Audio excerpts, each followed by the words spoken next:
Lesson 9, Parenting in the Desert. Parenting is a daunting endeavor. I always felt like it was the most monumental task I ever attempted, yet I had the least training of anything else in my life. There were classes and books available, but they were all over the place regarding theories and practices. To make it worse, I grew up during the Dr. Spock era, and we were rapidly discovering how what we initially thought was all wrong. My parents got some interesting advice from their religious peers, which only caused me more confusion when considering how I would tackle this challenging road ahead. As I experimented with different approaches, I found something that worked with my firstborn, but could have done better with the strong willed child. My third child was magnificently different than either of them, and then religion and being a pastor muddied the water even further. It was like an excursion with no map and bad travel guides. Everyone had a theory, but no coherent way forward emerged. To add to the mix, I entered parenthood with a reasonable amount of unaddressed trauma that I did not even realize I had. During the early years of parenthood, there was not enough time to breathe, much less address shadow material or consider such things. Their lives depended on us, and we did our best to keep our heads above water. Later, there were the challenges of middle school and watching our precious children turn into something we could not recognize, only to turn back shortly after that into reasonable human beings and then move out and begin to live their own lives. Sometimes when I sit with them these days, I can't believe we survived all this, much less did it well by anyone's standard. I extract from my excursions and my experiences not an extensive list of guaranteed parenting advice, but more reasonably, just a few things I'm glad I accidentally did well. The following writings originate from things that Laura and I wrote and discussed. We initially released our thoughts in a parenting book called Parenting Deconstructed. Just in case you notice similarities, they're all originating from the same source, evolving out of a fear-based paradigm. I kneeled over a flower bed when I noticed my daughter was standing beside me.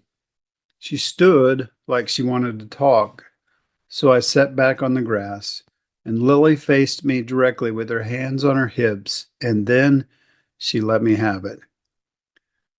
For a few years during early parenting, I told people I was paddling my man boat through the estrogen sea because I had two teenage daughters and I had no idea what to do. Lily had been articulate since she was a toddler and retains information like a sponge. So, since I've known her whole life, I've never won an argument with her. Shortly after this, she started informing me about a few things. I became agitated. We have thoughts like, who does she think she is?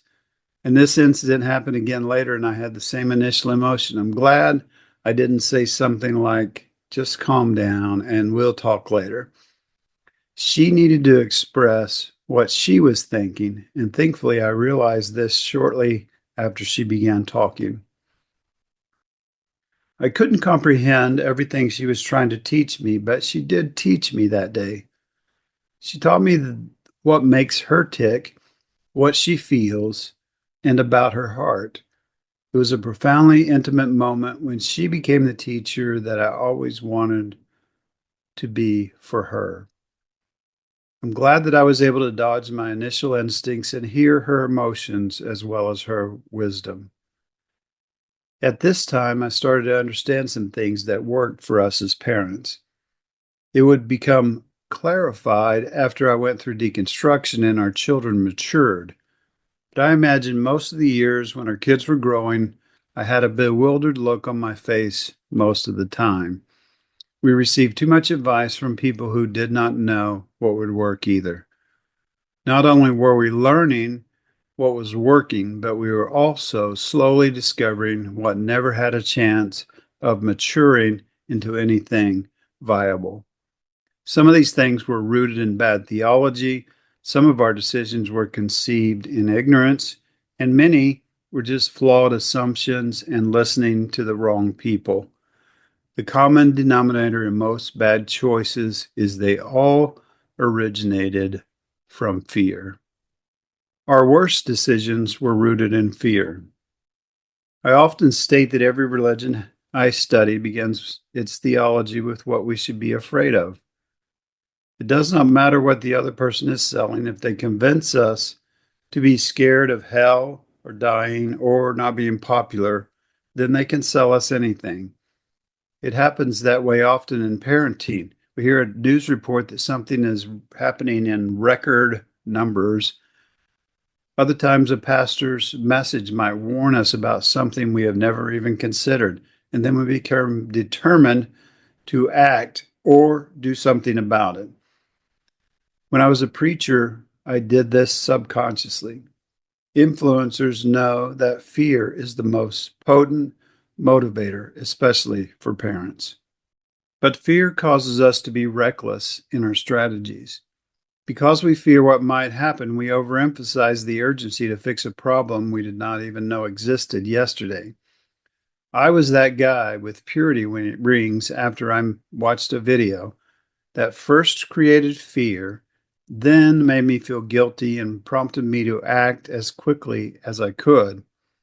I deeply regret giving them the rings. They never spoke of them after that day.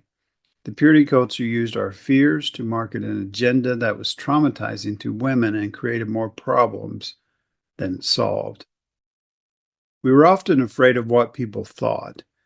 In some ways, we realized it was happening and apologized to our children because we were in ministry and did not see another way out. Our children were incredibly gracious, but I always felt like I was sacrificing my integrity for someone in the church who would turn on us a little later in the journey. Today, I write about being who we are, or authenticity, and I deeply understand how much better respect is than affinity. Even though my teenage children understood compromise, they respect me much more now that they are older.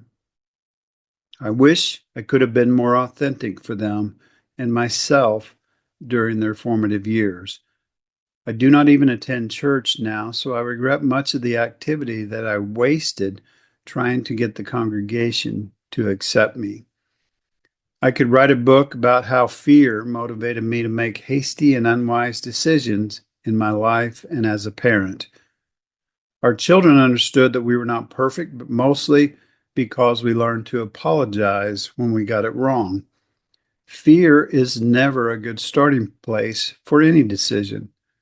When we are misinformed, our emotions cause us to venture outside reasonable logic and make dangerous decisions.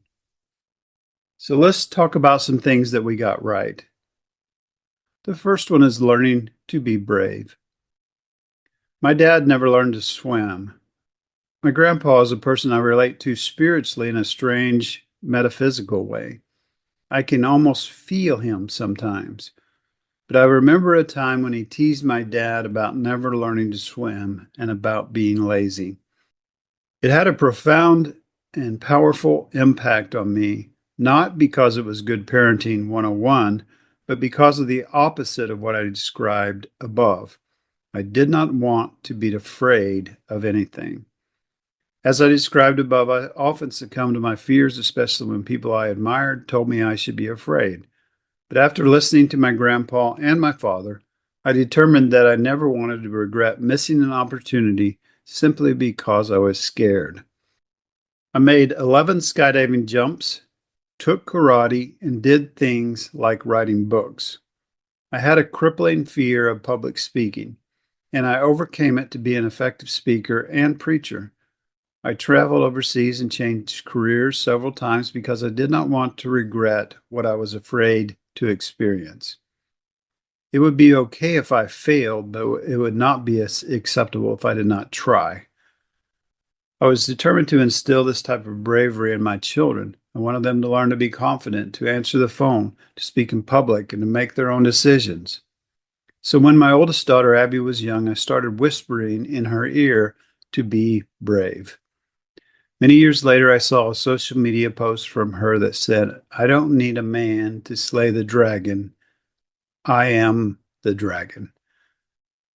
She has undoubtedly been courageous in achieving the goals she set out to accomplish, and she is thriving as an RN in the Kansas City area. Occasionally, I overheard my children talking. Sometimes it wasn't comforting, and other times it was life giving. The latter occurred when I heard Abby whispering to her sister to be brave. You could not imagine how inspiring and uplifting that was. It was one of the greatest moments in my life. And now I've witnessed her teaching bravery to her two daughters and her husband. Children are sometimes naturally reckless, but bravery must be modeled and taught. Amidst the sea of machismo, crowd following, and foolish behavior can be genuine character building bravery. It is authentic, honest, and inspiring. I challenge you to experience true bravery in your journey and to share that challenge with those who look up to you. Finding our voice. My parents told me stories of how I would hide under the coffee table when people came over. I played sports and participated in most activities, but always found a way not to talk. When I went to college, I had to take a speech class. I was doing okay in the class, which interested me because it was a new adventure. But I almost flunked out of the class because I left out over half of a 15-minute speech. I just forgot it. Earlier in my career, a manager called me into her office and informed me of her issue with my performance. She told me I was a good worker, but I needed to learn to speak to others, or it's just not going to work out. She referred me to a group that met on campus, and I started attending reluctantly after work. It was a little club for people like me. We mostly spoke extemporaneously, which felt like torture. When it was your turn, someone would hand you a topic and you would have to talk for a minute or two. That felt like an eternity, and I almost vomited a few times. The experience challenged me and caused me to get better. Later, I would join a Toastmasters group while working for another employer. I won a couple of awards and later became president of that group. I thought I had conquered my fear until I had to teach from the Bible for the first time. I was being licensed for ministry, and my pastor let me teach a lecture at our church. Again, I felt like I was going to be sick. It got easier over time until I preached my first sermon. With each new challenge came a new level of pain, adjustment, and proficiency, or as close as I could come to any of that. So one day when Laura and I started writing about finding our voice, I assumed I had already found my voice, especially since I was a pastor and got to say what I thought every Sunday. As I reflected on this and after leaving the pastorate, I realized I did not authentically have a voice because I always had to answer the board, the deacons, or the congregation. I subconsciously knew I could only go so far with challenging their long-held beliefs. No matter how smart, talented, or insightful I might be, the people wanted their pastor to talk about what they expected him to talk about. After deconstructing and leaving the pulpit, I began to understand, finding my voice, and reflected on how I shared it with my children. I remember a painful conversation with my son, Jordan, when I needed him to tell me about something that happened to him at college. It was like he was experiencing the difficulty I experienced all those years trying to learn to communicate effectively. What was it that had to happen in those speeches and conversations? We have to be vulnerable. It's so important. Bravery and vulnerability go together. I did not know what he would say, and he did not know how I would receive it. But being vulnerable is essential in writing and healing and all aspects of my journey. But I also had to teach it to my children. It had something to do with being seen with eyes of grace. When we spill the beans and do not die, it heals the shame and creates new confidence. We are so vulnerable with our children since we have deconstructed, much less judgmental than we used to be. But finding our voice also births in us a deeper root into authenticity. We can now speak to each other as ourselves without playing a role. Because we now realize how much every person needs their autonomy, we do not play roles or put expectations on them. We are learning to be who we are. Figuring out who we are is difficult after deconstruction. So much of what we identified with before was what we did and what was expected of us. Now that much of that is stripped away, we must ask questions like, what do we really like to do? What do we like to do? And what do we care about? What is our truth that needs telling? The wonderful thing we can now do is ask those questions honestly to our grown children and, for the first time, not have any expectations. Knowing who we are and discovering our children may be one of the greatest gifts we can give to our family members. We also taught them to think for themselves. I always said that I wanted them to find their own faith, even when I was deep into ministry. But what I really wanted from them was for them to find my faith. Eventually, they were all baptized into the faith that I was participating in. What I did not see was, at the time, I was teaching them to think for themselves. I remember seeing an essay Jordan wrote at college about the legalization of marijuana and realizing he honestly was thinking for himself. All of our kids moved away from home and went to college and established lives for themselves. They all have their own lives, beliefs, and political views. And I am so thankful we fostered this passion in them to discover how they feel about various things in life. There were times when it worried me, but now it is the greatest gift we could have given them. I remember when we told the girls we were deconstructing. They acknowledged they had been waiting for us to evolve. They were accepting and gracious to us for our past and how we raised them. They took the good things from our experience and found the best of all of our experiences. None of us are in the same place on any issue, but we are all thinking for ourselves and accepting each other. Controlling our children into believing like us rarely works. Our energy might be better spent fostering love, forgiveness, and compassion for each other. It's better to give them analysis tools than indoctrinating them with our beliefs. My daughter, who stood over me and told me off, was at my house the other day. We sat on the porch with her son, and she composed some music on her guitar to one of my poems about my dog. It was a beautiful night, and I realized how much I respect her. She is brave, she thinks for herself, and she has found her authentic, vulnerable voice.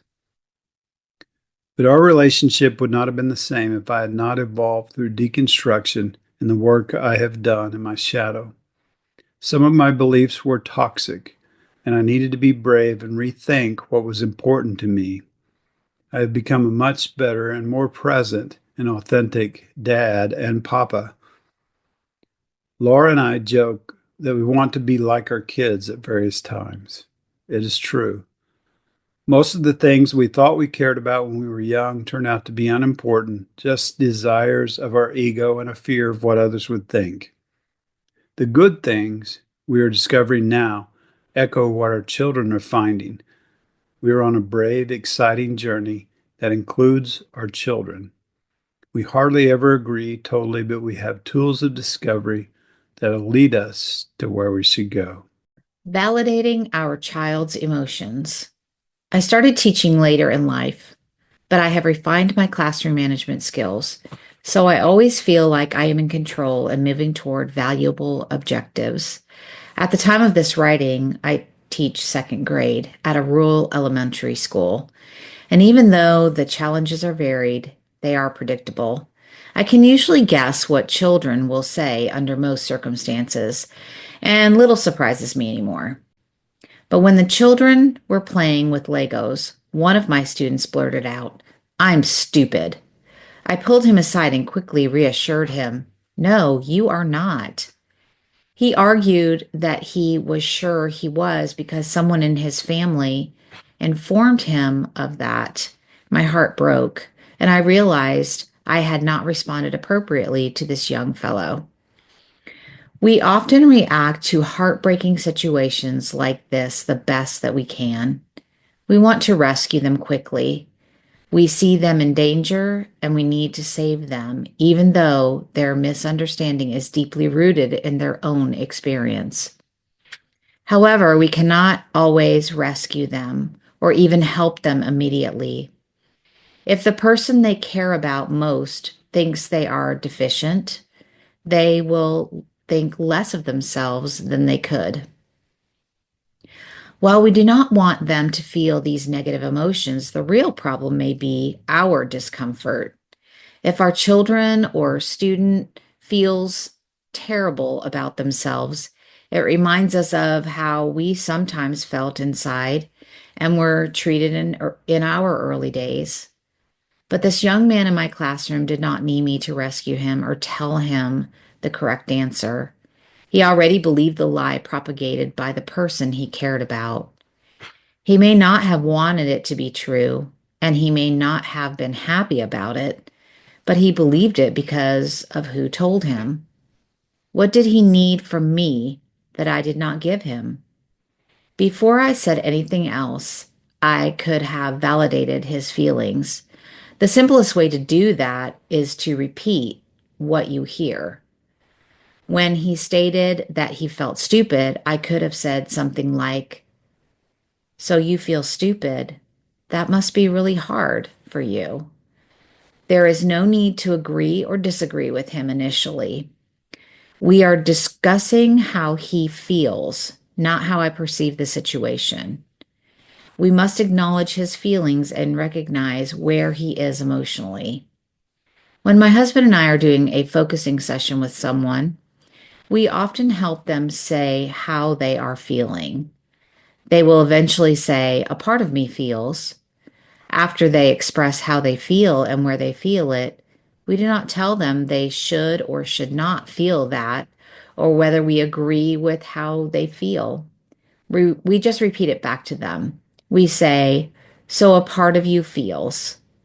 We often tell them they have a right to feel how they feel. Usually that gets the ball rolling so they can move forward toward healing. We must avoid the urge to react from our trauma, which always comes out reactionary. We can respond to our children in similar ways. We may have a more significant influence on them, but that makes what we say and how we say it even more relevant. The pause between our reaction and our response often makes all the difference in the world. In the brief time it takes to draw a breath, we can choose more effectively whether to speak and what would be best to say.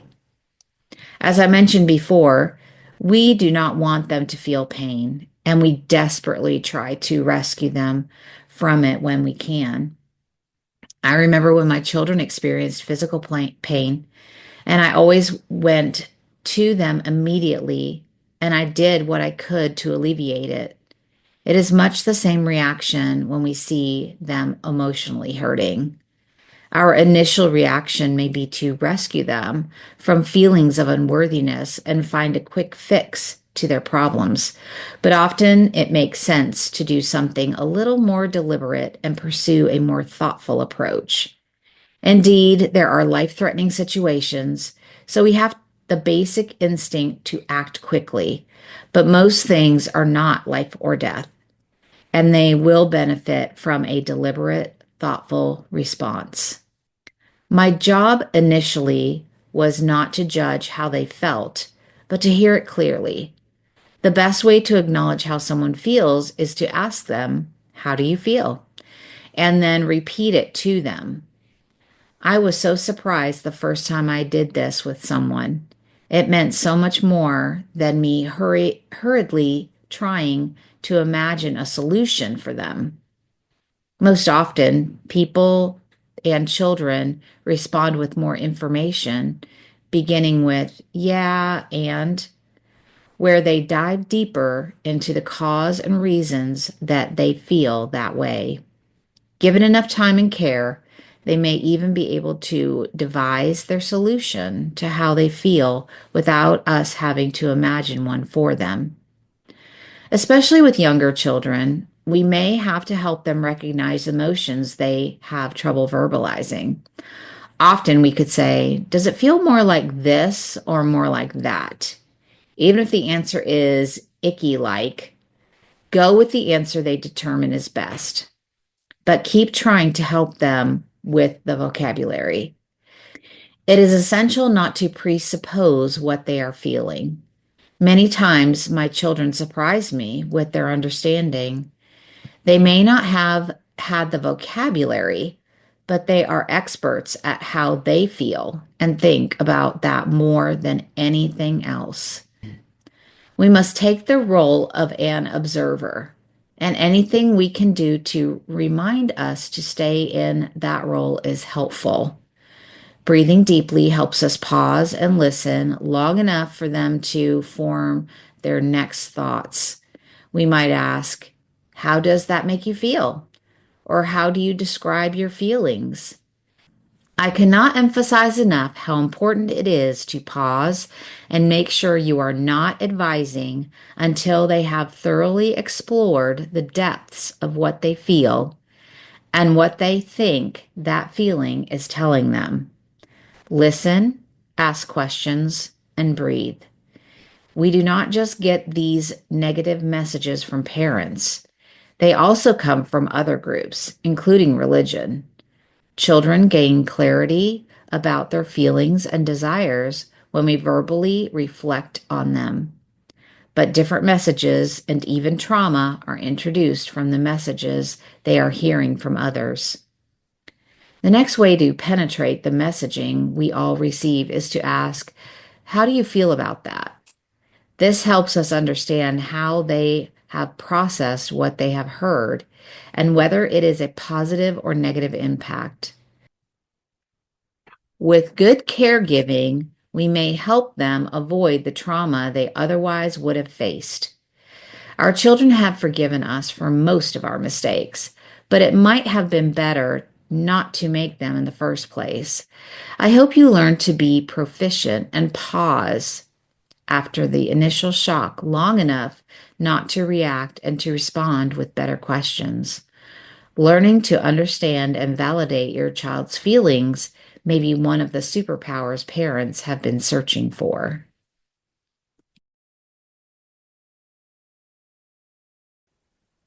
I try not to have regrets, but there are things I wish I could have done better. Like my parents, I did the best I could with the information I had. So, although I give myself grace, I don't want to defend those ineffective ways. I want to pursue and promote a better way if possible. Like when I was parented by fear, I often listened to the voices around me. If I listened to the prominent voices telling me how to do it, I could at least blame it on them or if something didn't work out right. Because I know that I don't know for sure, I often trusted the consensus instead of my authentic inner voice. But now I realize I can trust myself. I learn more from my inner authentic voice than the cacophony of voices around me.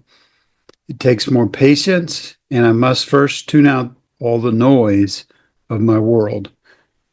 It is more disciplined and less mainstream, but also more authentic and genuine. I sense that my grown children and my grandchildren do not want me to be anything other than what I am. They want me to be me. They want me to be authentic. I now look inward and trust the divine voice inside me. I rely on my true self more than those around me to tell me how to be and what to say. The challenge is that even if my children and Laura have expectations of me, they imagine things going a certain way and me doing certain things. Some of that is based on assumptions about life and their strengths and weaknesses.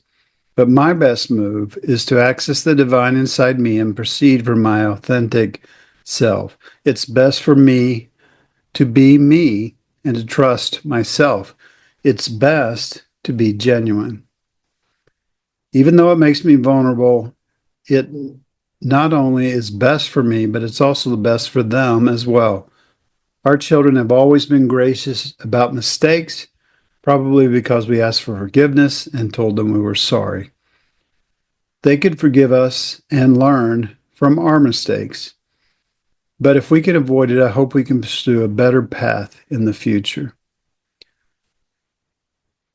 Let us be ourselves and trust ourselves more than seeking some mythical dogma or contrived way of being based on consensus. Let us go inside, find truth, and live authentically from that way of being and becoming.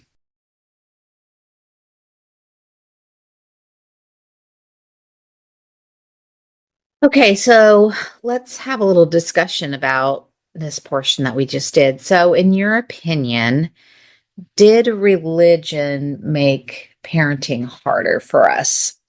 I would say that it did, especially since I was a pastor. There's the normal things of if you're going to church, there's normal pressures there. Like a lot of people are watching me, a lot of people are looking at my kids and making judgments and things like that. And that's in any organization, I would assume. But, even more so as a pastor, because those people are thinking the pastor's family, like, is an image of us in some way. And so there's a little too much pressure there. I think, along with the other toxic things about Christianity that are just kind of systemic and accepted, and we just kind of go along with them most of the time. But yeah, it makes parenting harder. There's, well, sometimes you could benefit, I think, from, another adult, being involved in your family and helping, maybe giving some advice. But when you got a lot of people doing that at the same time and an institutional idea, that may not be clear, Right. what are we about and how should our children act in a congregation? They probably think they're united about that, but there's a lot of different opinions and then all that comes at you because of religion. I do think that pastors' kids have a different expectation to them. And I remember that was one of the first things that I said when you told me, that you thought you were called into the ministry is, our kids are kids, and it was easy for me to say that, but I did feel the added weight of, but they should be better because their dad is a pastor. So yeah, I agree with you. And we had absolutely no tools to make that happen. Right. It was just supposed to happen based on how well my parents did and your parents did or didn't do, and what I've learned along the way, how many books I've read, and you certainly don't learn it from the Bible. There's no good parenting advice in the Bible at all, except children obey your parents. An elder is supposed to have good kids, good family, good, very little guidance on how that works out. Yeah. And some of the books that are out there, I wouldn't use as right. parenting books either. There's a lot of really damaging. My parents used Dr. Spock, which, a lot of people use James Dobson, which we're finding out was very traumatizing. Very bad. And then you've got IFB who trusts in that guy. And he was really weird and off base. And doesn't even have children. And doesn't have children and doesn't have a wife. All right. So, but you're still going to get things from all that, even though they don't have any high ground at all Mm-hmm.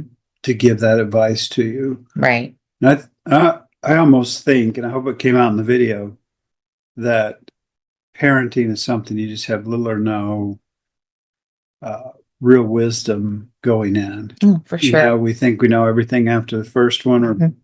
the first one gets to be 2 or 3 years old, and all of a sudden we're an expert at parenting. We Mm. got this. Our kid's a genius.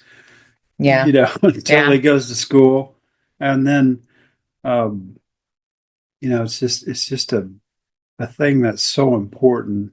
Yet we have so little actual Mm-hmm. support and actual guidance Mm-hmm. to do it. And even looking back, this our video has about 4 points because that's what we glean from all of our experience. Mm-hmm. And that's about the best I can offer you. Right. Okay, so relive the purity rings era, if you will. Do I have to? Well, I know. Well, and part of that was encouragement from me too. So it's not like I'm innocent in that whole thing. Yeah, we were in our second church. So very fundamentalist, did well Mm-hmm. in our first church, went to the second church. And a few of the mothers, I think, were really, really gung ho about abstinence education and purity rings, Mm-hmm. and purity culture was big. Some kind of movie was out, about a dad protecting his Yeah. daughters, and then he gave them the purity rings, and that was their promise, and his promise to protect them. And I like that side of it, that I would, somehow be influential in their life and protect them from getting hurt, which you can't really do. Mm-hmm. Um, you know, Mm-hmm. and so I watched the video, got fired up, um, got the ring, and gave it to them, and I just never heard anything about it after. No, they were already like, for lack of a better term, they had already started their deconstruction. They weren't quite buying what we were selling in the church. Yeah, there's a lot of hypocrisy in that Right. church. Yeah. And they saw it. They saw it firsthand. Never really said anything to us, but I think that's why they were just like, not buying the whole purity ring thing. That's the church that has so many of those children, Mm-hmm. youth and college age kids Mm-hmm. from that church are some of the most loyal. They're all young adults now. Yeah, they're all my Yeah. Facebook followers and stuff now, even though their parents Mm-hmm. don't even talk to me. Mm-hmm. So definitely was something going on there that our children were able to see and we couldn't see Right. till later. Right. So, Right. So would you describe our children as brave? And if so, why? And if not, why not? okay. Yeah, so now I got to stand behind this, right? So I think, at times they're scared and so on, but our son has moved, he moved overseas. He's halfway around the world in Taiwan, teaching there, having a great time and doing well. But he left the summer between his junior and senior year in college, and then right after college Right. went straight there. So I think that's brave. Our daughter is the breadwinner for her family.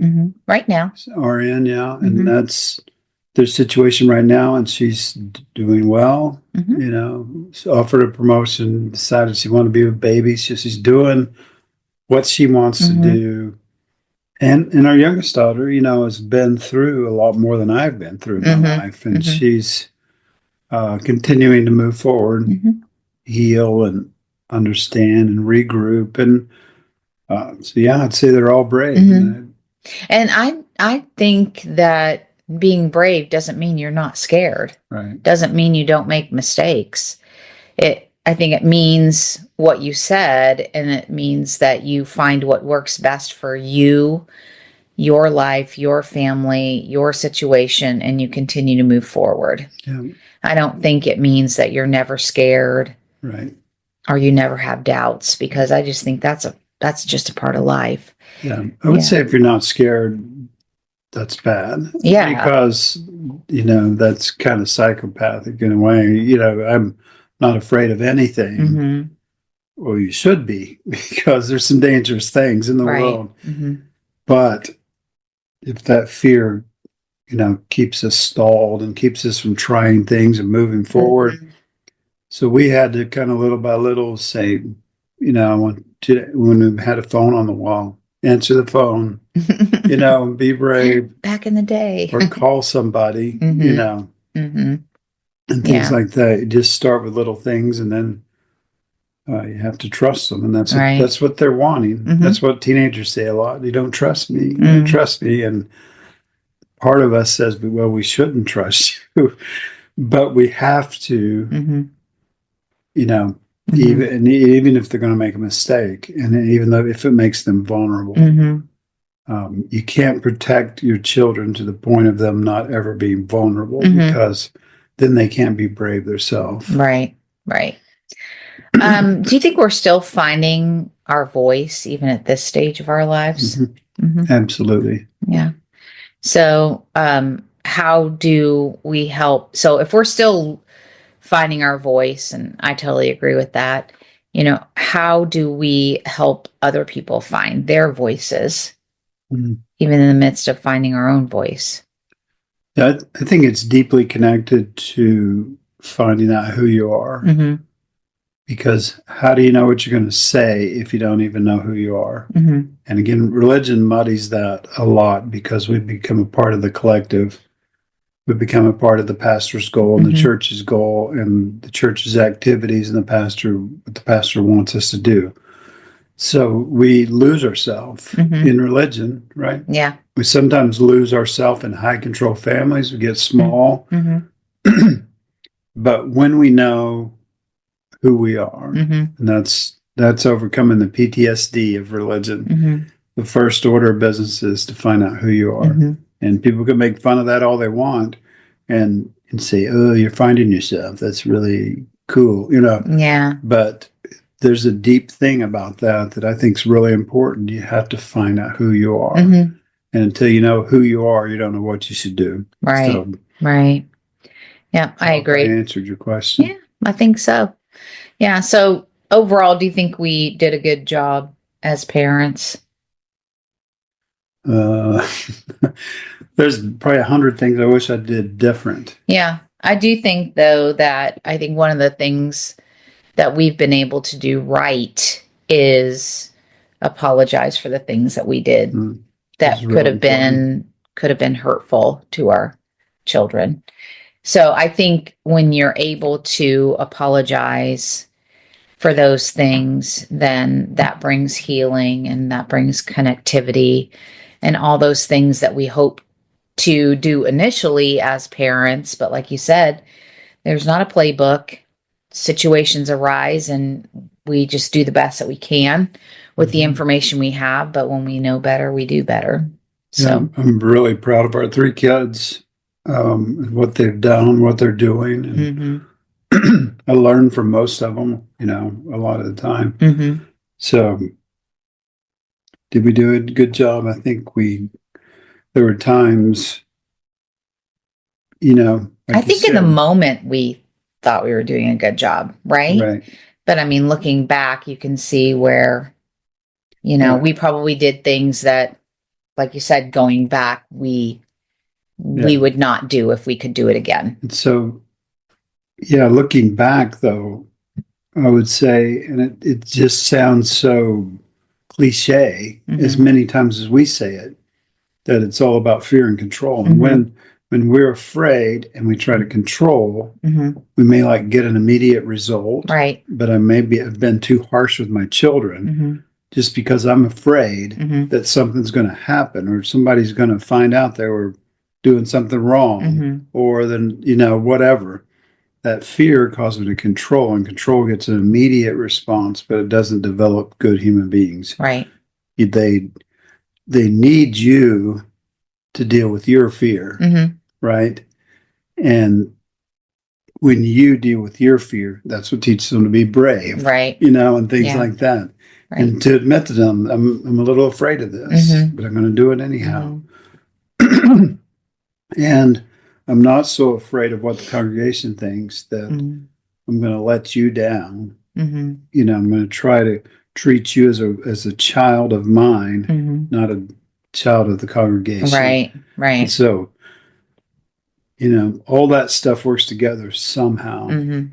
Um, but I wouldn't say there's ever going to be a book that you can read, and No. especially not the Bible, Well, and to say this specifically will work every time, and this is what you need to well, that's because every individual is an individual. do. Mm-hmm. And there may be some things that we can generalize across children, but you have to take the time to know your child or your children. And we learned that we have three, Mm-hmm. and the same things didn't work for all three of them. Right. And you can't, in trying to help them be brave, you can't push them too far. Right. If they're not ready to go there, Mhm. they're going to get hurt. Right. So Yeah. you need to understand not only yourself, you need to Mhm. understand who they are. Right. And I think that's what my daughter Lily was trying to tell me in the incident I described, Mhm. but also in her graduation speech. She was valedictorian. Mhm. And what she said in that speech should Mhm. have warned us, Mhm. now that she felt she Mhm. wasn't ready. Mhm. You know, and so then you're trying to make them brave, Mhm. do like you did before, and it doesn't work. So Right. you have to pay attention, maybe Yeah. is what I'm saying. Absolutely. Absolutely. Good. So we have any action Yeah, we steps? do. We have lesson 9. I think we have like one action step. Do you Yeah. want to share what that is? Well, I can. It says, what changes in focus for you were prompted by this discussion in this video? Mm-hmm. What can you change? Yeah, it's Maybe not about changing. Sorry, I keep interrupting, but it's not about changing other people. It's about changing it is absolutely. yourself. And maybe, you know, maybe you're going to be a grandparent or you're a grandparent Mm-hmm. and you need to repair some things with your Mm-hmm. kids, or just spend an afternoon with them and let them know you messed up. Mm-hmm. Tell them you're sorry. Right. And you know, I've asked them several times, did we do a good job? And they said, well, you know, the more we see, the more we now realize you're better than a lot of our friends' parents Yeah. that we didn't know about. And so, you know, they're always going to have that weird kind of perception. Mm-hmm. But there's, I think with everything in life, you just have to realize there's always room to grow. I know that's, you know, in school, we talk so much about growth mindset, right? And so you may not be good at something yet. There's always room for improvement. And I think as long as you stay humble enough to that, and I don't mean like self deprecating, but humble and say, you know, and we can learn from our children, not just when they're adults, but we can learn from them if we take time to have conversations with them and build those relationships even when they're young. Absolutely, always growing. On to lesson 10, huh? Yep. All right. See you there.